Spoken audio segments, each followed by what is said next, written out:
Assalamualaikum warahmatullahi wabarakatuh. Semangat pagi adik-adik, sahabat Sakufindo dimanapun kalian berada. Pada kesempatan kali ini kita akan membahas gerakan harmonis sederhana. Ketika bekas digantungi beban, ditarik, lalu dilepaskan, maka bekas akan bergetar sebelumnya, lalu akhirnya berhenti karena adanya gesekan. Jika semua gesekan kita abaikan atau kita hilangkan, maka bekas akan terus bergetar. Bekas akan terus bergetar bolak-balik di sekitar titik keseimbangan. Oleh karena itu, jika kita tidak ada gesekan, dia akan terus bergetar bolak-balik di sekitar titik keseimbangan. Selain bekas, dapat pula terjadi pada ayunan atau bandul. Jika benda diikat dengan tali, lalu disimpangkan, setelah itu dilepaskan, maka bandul akan bergerak bolak-balik di sekitar titik keseimbangan. Titik ini adalah titik keseimbangan. Jadi, jika bekas disimpangkan lalu dilepaskan, maka akan bergerak bolak-balik di sekitar titik keseimbangan. Bolak-balik lalu mana pula yang secara biologis disebut dengan getaran atau gerak harmonik sederhana. Dalam gerak harmonik sederhana bekerja resultan gaya yang ditunjukkan dengan panah berwarna hijau ini. Resultan gaya ini berarah menuju ke titik keseimbangan. Gaya ini disebut dengan gaya pemulih, yang besarnya sebanding atau berbanding lurus dengan posisi benda. Kita lihat gaya pemulih pada bekas ini. Ketika bekas disimpangkan ke kanan seperti ini, atau X-nya positif, maka gaya bekas akan bergerak ke kiri. Panah ini menunjukkan arahnya gaya bekas. Di saat gaya ke kanan, gaya bekasnya ke kiri. Gaya bekas ini dinilai dengan minus K kali X. K adalah konstanta bekas dan X adalah besarnya simpangan. Dan ketika simpangan X bergerak ke kiri, maka gaya bekas akan berarah ke kanan, yang saya menilai dengan Fx sama dengan minus K. Gaya bekas ini yang besarnya dan selalu berlawanan dengan arahnya simpangan. Jika simpangan ke kiri, gaya bekasnya kanan. Jika simpangan ke kanan, gaya bekasnya berarah ke kiri. Gaya bekas inilah yang kita sebut dengan gaya pemulih. Sehingga pada bekas ini gaya pemulih sama dengan F sama dengan minus Kx. Bagaimana besarnya gaya pemulih pada bandul? Pada bandul yang bermassa M dan misalkan 1 kg yang ditarik sejauh S, jauh S, maka bandul akan bekerja dua gaya. Yang pertama adalah gaya pegang tali T dan gaya berat bandul atau Mg. Komponen gaya berat Mg yang bekerja pada bandul adalah Mg cos theta. Mg cos theta ini selalu seimbang terhadap gaya pegang tali T, sehingga bandul akan tetap berada pada lintasan. Komponen gaya lain yang menuju ke titik keseimbangan atau posisi seimbang adalah Mg sin theta. Jadi misalnya gaya pemulih pada bandul ini dirumuskan dengan Mg sin theta.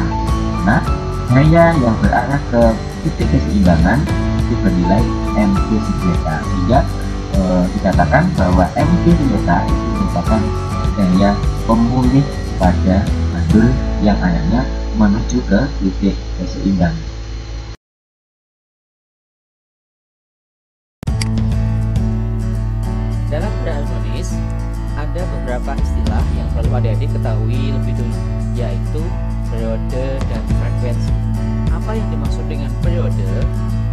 adalah waktu yang dibutuhkan untuk melakukan satu kali putaran atau bolak-balik seperti pada gambar ini. Kita cek, kita akan menuju periode ini. Jadi dia menempuh satu kali putaran bolak-balik dari titik seimbang, dari simpangan ke kanan dan balik ke simpangan kiri kembali. Nah, diketahui bahwa periode sebesar 1,68 waktu yang dibutuhkan selama satu kali putaran itu namanya periode ya. Karena waktunya 1,68 ini maka periodenya kita 1,68. Kemudian frekuensi adalah banyaknya gerak bolak-balik yang dapat dilakukan dalam waktu 1 detik. Karena ini waktunya adalah 1,68, banyaknya putaran 1, sehingga frekuensi bisa dihitung dari 1 dibagi dengan 1,68. Jadi jika periodenya adalah waktu yang dibutuhkan untuk satu kali putaran atau waktunya 1,68 dibagi dengan 1, jika frekuensi itu adalah banyaknya gerak bolak-balik, jadi jumlahnya ada 1 dibagi dengan waktunya 1,68, sehingga dapat diambil kesimpulan bahwa periode dan frekuensi adalah berkaitan. Kali ini kita akan mempelajari faktor apa yang mempengaruhi besarnya periode pada bandul ini. Yang kita lakukan adalah mengubah panjang tali. Di panjang talinya akan kita ubah panjangnya dengan massa tetap, kemudian gravitasi dan gesekannya kita berikan ini. Kita akan melihat besarnya periode. Kita mulai, silakan lihat tabel yang ada di samping ini. Jika panjang talinya 0,4 meter, massanya 1, apakah panjang tali dapat mempengaruhi besarnya periode? Kita silakan.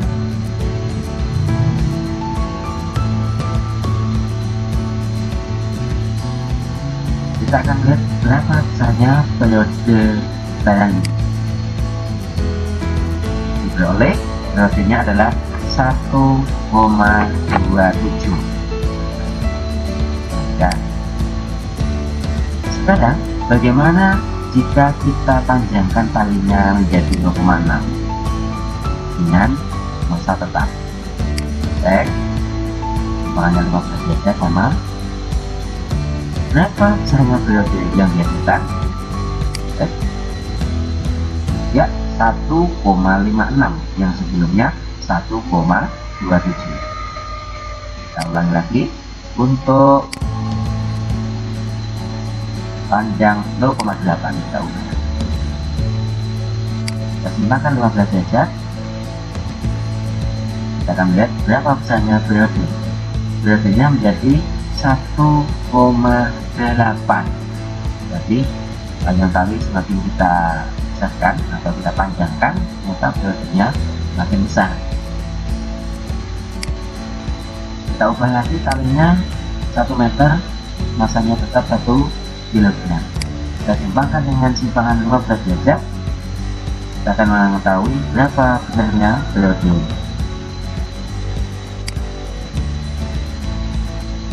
2,0.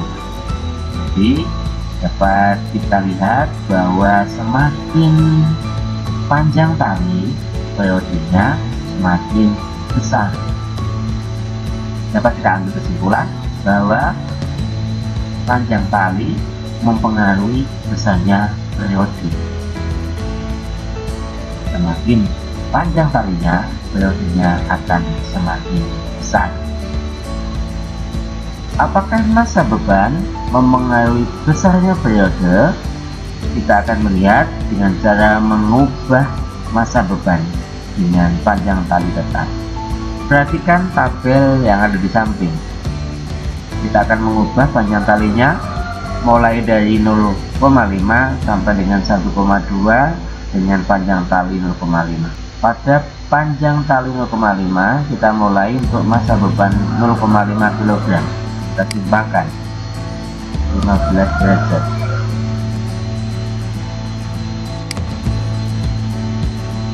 Ya, setelah kita timbangkan, ternyata besarnya periode adalah 1,42.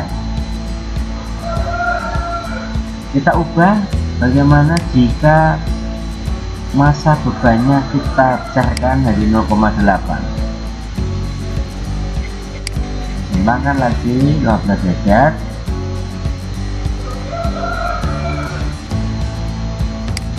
Kita akan melihat sudah sini 1,4. Kita sama ya, kita ubah lagi masanya 1 kg. Timbangkan 15 derajat. Periodenya tetap sama 1,4. Kita besarkan lagi masanya menjadi 1,2 kg. Lihat berapa besarnya periode.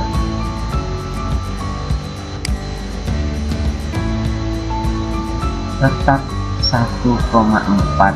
Meskipun masanya kita besarkan, besarnya periode tidak berubah. Apa yang bisa kita simpulkan dari kejadian ini? Besarnya massa tidak mempengaruhi besarnya periode. Kita lanjutkan. Apakah besarnya kecepatan gravitasi mempengaruhi besarnya periode? Kita lihat. Kita mulai dari kecepatan gravitasi kecil, ada 3. Kita akan melihat berapa periodenya.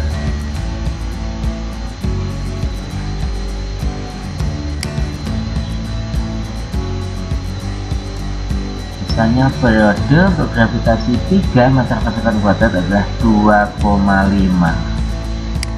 Kemudian kita pisahkan jadi 5. Berapa besarnya periode? Ini menjadi 1,9. Ternyata turun. Kemudian kita besarkan lagi menjadi 7.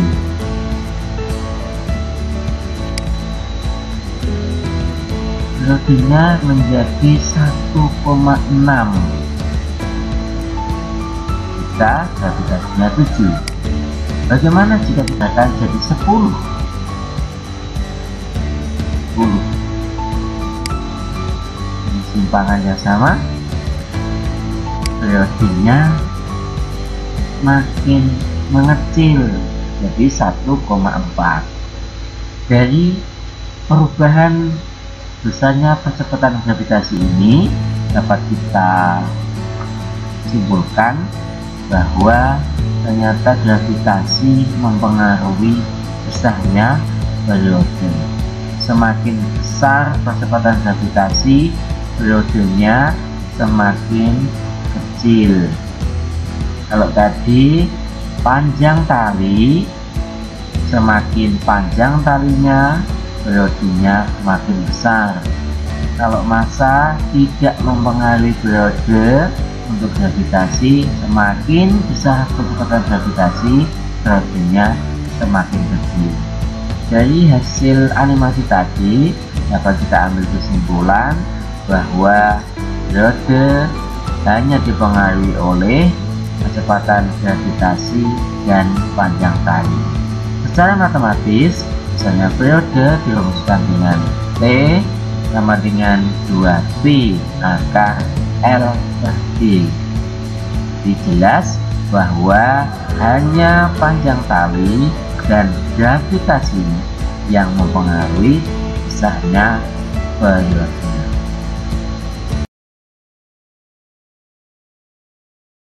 Perhatikan posisi A ketika nanti kita gerakkan naik turun.